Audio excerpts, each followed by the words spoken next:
continuons notre route pour atteindre Bonifacio.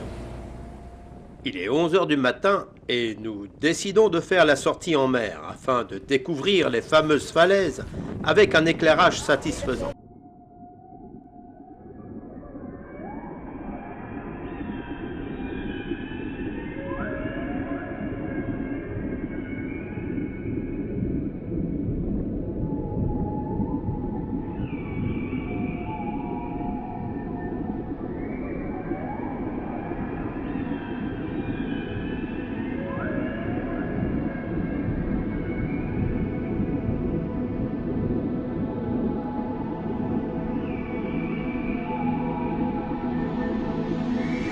Sur votre gauche, là-haut, la colonne de granit.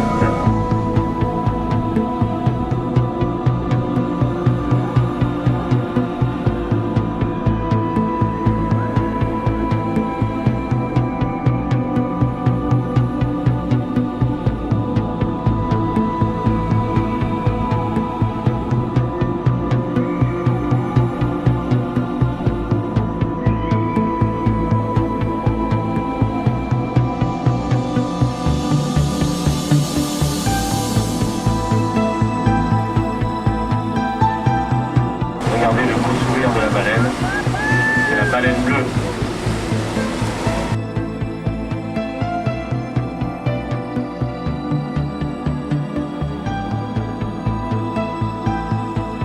Ça s'appelle la Madonnelle, ce qui veut dire encore petite Madone.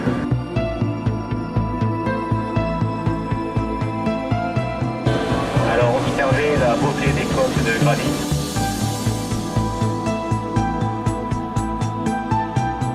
Alors sur votre droite, vous avez la baignoire de Vénus. Vous fut tourner quelques scènes du film L'œil au monopole avec Paul Maurice.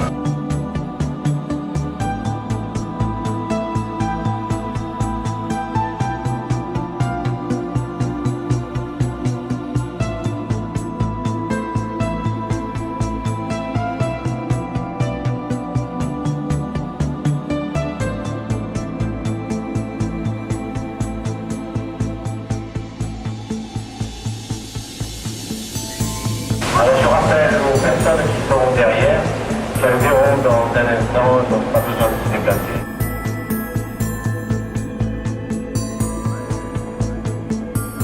L'ouverture au plafond dans cette grotte représente la carte de la Corse.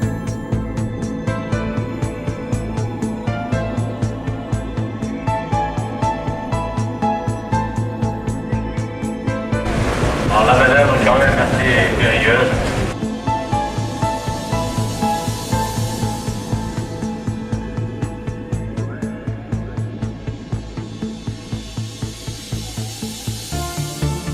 Applaudissez pas tous en même temps, hein, ça va faire du bruit, on ne sait jamais.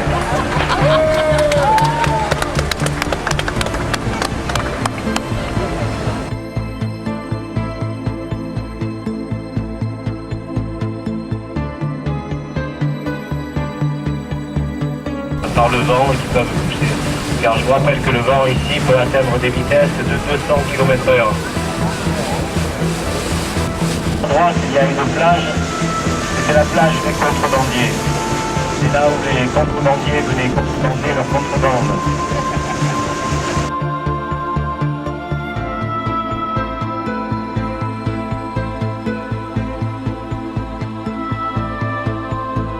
Alors observez également la clarté et la limpidité de l'eau. On appelle cet endroit la Petite Caraïbe.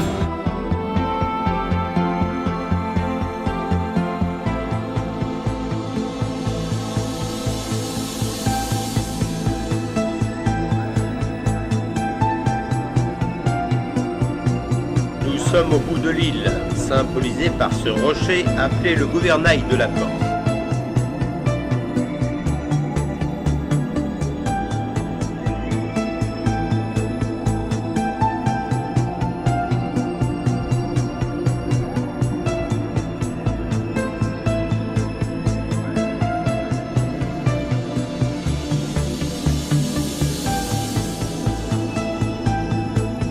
Une source d'eau douce est dans cette grotte et les habitants allaient chercher l'eau potable.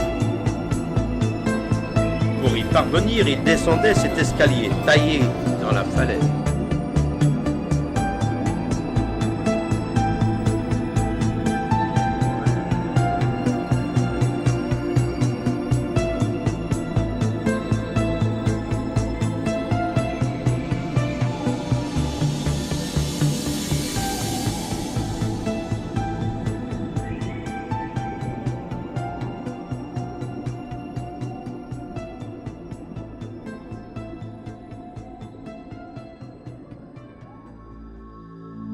Que dire de ces maisons bâties au bord de la falaise, pratiquement dans le vide?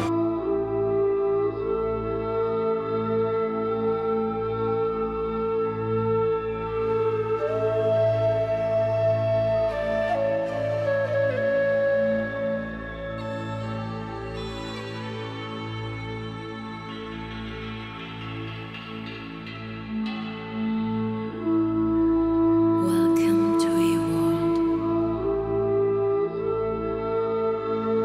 The journey begins.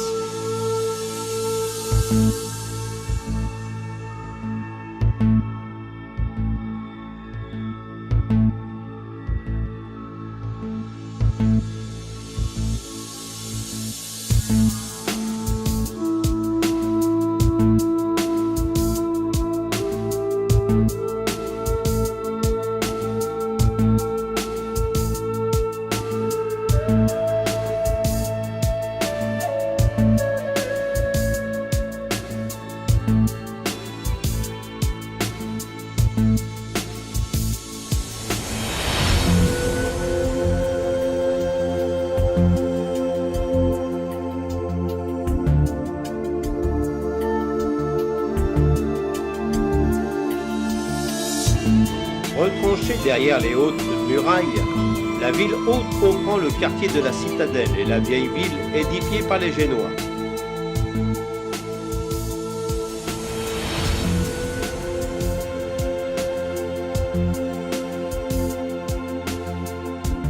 La montée Saint-Roch mène jusqu'à la porte de Gênes, qui fut longtemps la seule entrée de la ville. Elle conserve encore son pont-levis de 1588.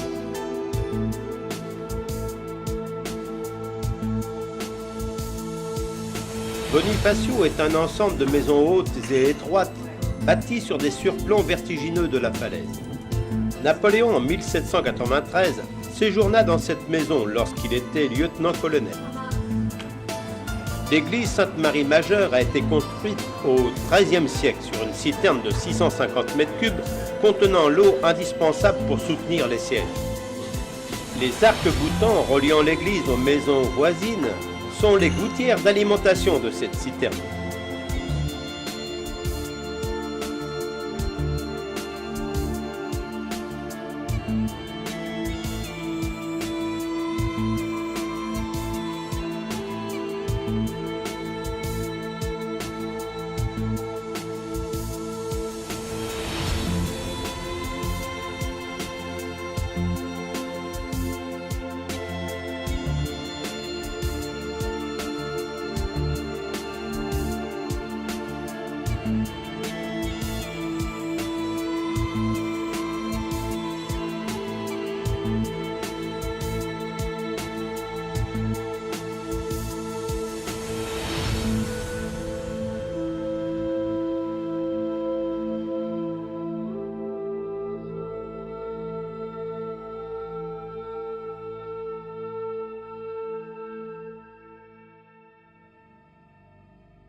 À 6 km de Bonifacio, les eaux bleues du golfe de Santa Monza forment un cadre paradisiaque. Plus au nord, vers Porto Vecchio, de magnifiques plages au sable fin. Celle de Rondinara a une forme circulaire.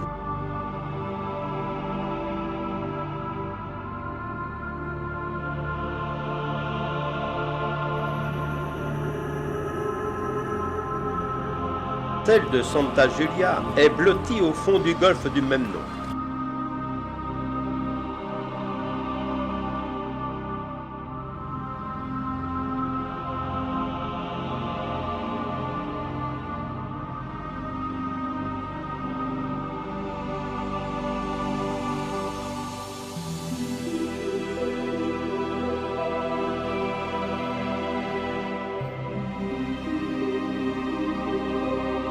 Le nom de Palo Baggia évoque l'une des plus prestigieuses plages du sud de l'île.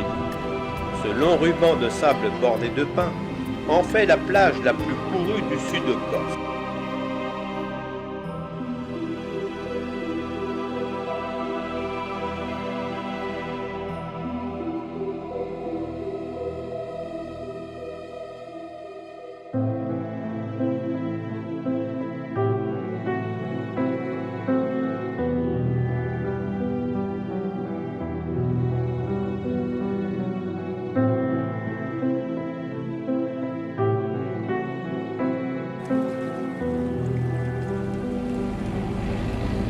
Quittons la côte pour s'enfoncer dans la forêt d'Ospedal, en direction des aiguilles de Bavella, situées à 1218 mètres d'altitude.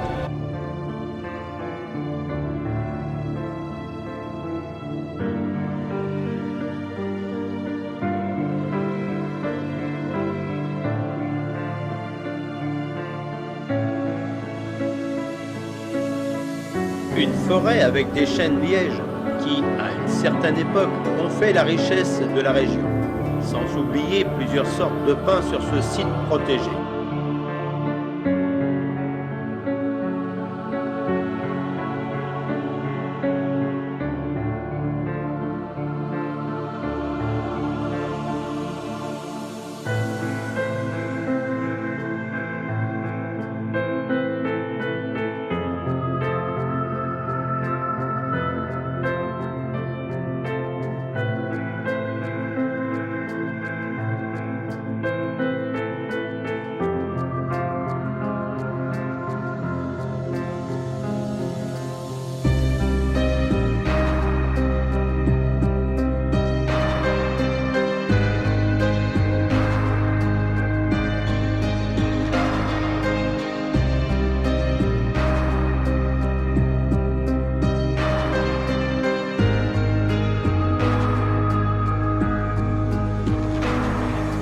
Le massif de Bavella est le plus beau jardin d'aiguilles de la Corse. Un monde minéral de structures et de formes complexes.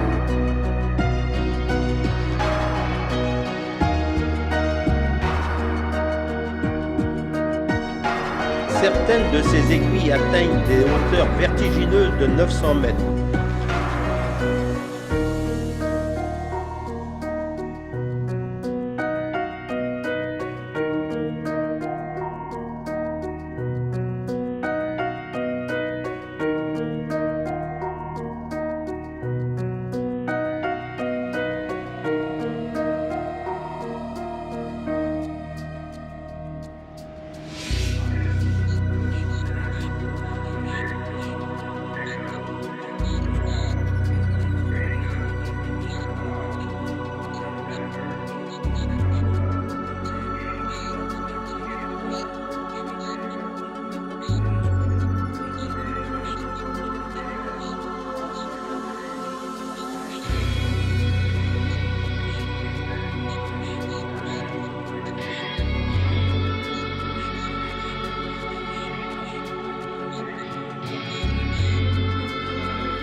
Bastia. Notre première impression n'est pas très bonne. Une ville avec ses maisons non entretenues.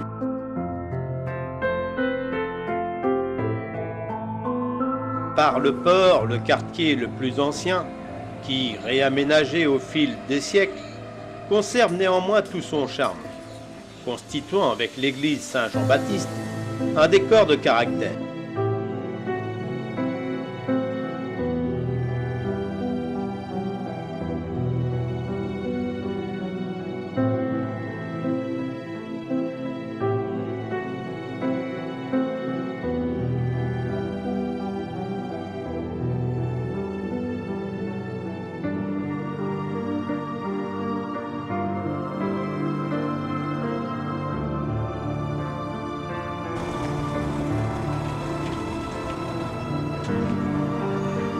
Nous allons découvrir maintenant la partie la plus septentrionale de l'île, à la géographie si caractéristique.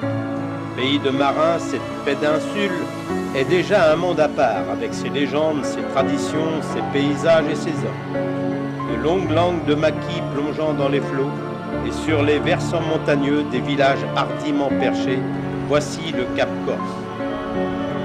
La tour génoise de Miomo semble monter la garde sur la route qui en fait le tour. Ici, la roche a une couleur verdâtre. Nous sommes sur le doigt de la Corse, un long doigt tel un index pointé dans le bleu de la mer, indiquant la direction du nord, comme s'il voulait désigner Gênes, son ancienne puissance.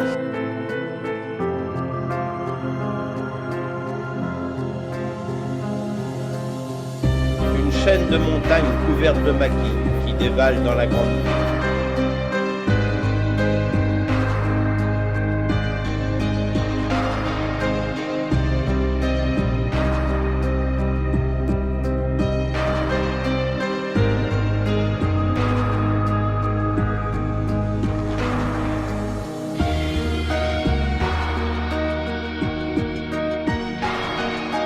Un maquis à perte de vue, parsemé de petits villages accrochés au flanc de la montagne.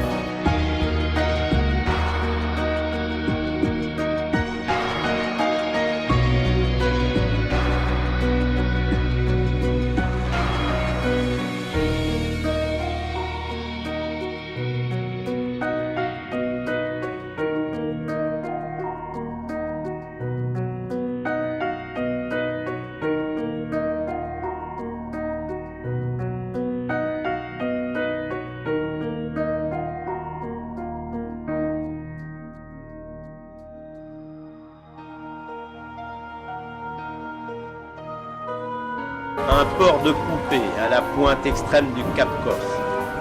Une sorte de bout du monde, avec, en face à quelques encablures en pleine mer, l'îlot de la Giraglia.